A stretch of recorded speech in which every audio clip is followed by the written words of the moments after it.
Friends, we have a dear friend, that being John Doonan, President of IMSA. John, we are here at WeatherTech Raceway Laguna Seca. It's not my spiritual home, it is my home. Grew up here. First motor race I ever remember going to, being taken to by my father. IMSA GT right here in 1975. I don't want to say how old, but genuinely a child growing up at this track, with IMSA being my first memory. Been here all the years since. For you, kid coming out of Illinois, Chicago area, you have a lot of your home tracks, but I know for you, this track has really meant something special.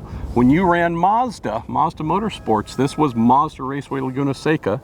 You've since taken the job, obviously, running IMSA, but our friends at WeatherTech have kind of taken that mantle. Tell us about that, because this is a place folks really want to be associated with. It is, and you know, we visit so many amazing facilities all year, 16 of the top 20 markets in the U.S. Each track has its character as a racing circuit, but the surrounding areas, so much character, and what a beautiful place Monterey Peninsula is. Obviously known a lot for golf, but think back to Pebble Beach road races and racing on the public roads, and then eventually ending up here. You're right. I consider it a spiritual home back from my blue and white days at Mazda. We had a bunch of car guys and racers running a car company. Yeah. I think that's what you have with WeatherTech. You got the McNeil family, from David, Melissa, Cooper, Roderick, Devin, to Pat Womack and Fiona. You got a bunch of enthusiasts running a car accessory business led by, of course, Floorliners, and they see this, I think, as their spiritual home. So to be here long term, on the schedule, obviously this year, and we've announced for 25, and I hope for many years to come. So the reason you and I wanted to do this video about Laguna, beyond our shared love of the place, is there's been a real headwind, tons of momentum the last year or two or three. Before that, there are a lot of headlines out there about negative things and dysfunction going on.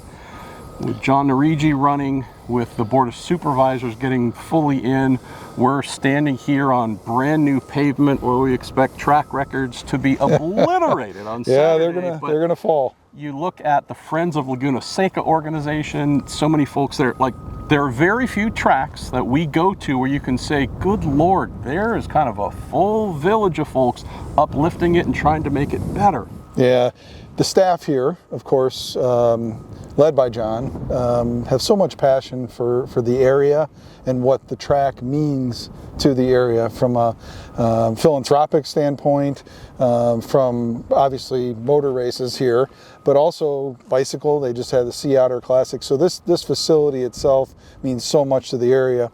The Grateful Dead played here back in the day. The Pope visited. I mean, this is a happening joint. But John, back to the Monterey Peninsula, John's well known in the area, so I think he's done a terrific job of ramping up the community engagement and trying to get people to see what this facility means. Now you have Friends of Laguna Seca, true racer and Bruce Canepa, true racer and local business icon Ross Merrill, and what his family's done in this area for generations. Had dinner with the guys last night, met Jason Retterer, who's also a key part of that.